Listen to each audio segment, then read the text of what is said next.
Сүүлийн 5 жилийн байдлаар цагдаа байгууллагад иргэд архи согтууруулах хундааны зүйл хэрэгэлсэн үедээ 27359 гэмтэрэгт мөн 353 мянган зөрчилд холбогдсон шалгагдсан байдаг. Мэдээж бүртгэгдсэн гэмтэрэг зөрчил бүрийн ард иргэн аж ахуй нэгж байгууллагад хохирол учирч хууль ёсны эрх ашиг сонирхол нь зөрчигдсөн байдаг.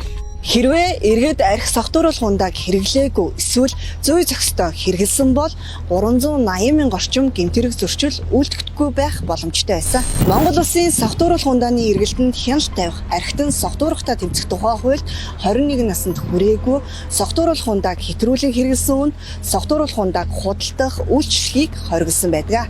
Дээр хэрэгдэд согтууруулах хундаа худалдсан түүгээр үйлчлэсний улмаас бусдад учруулсан гим хорыг согтууруулах хундаа худалдах, түүгээр үйлчлэх тусгай зөвшөөрөл эзэмшигч хариуцах хуулийн зохицуулалттай байдаг. Иймд энэ төрлийн худалдаа үйлчлэгээний чиглэлээр үйл ажиллагаа явуулдаг иргэн аж ахуй нэгж байгууллага та бүхэн 21 наснд хүрээгүй болон согтууруулах хундааг хэтрүүлэн хэрэгэлсэн иргэн архи согтууруулах хундааг худалдахгүй мөн үйлчлэхгүй байж эрүүл нийгмийг бүтээхийн тулд хуулиа мөрдөө.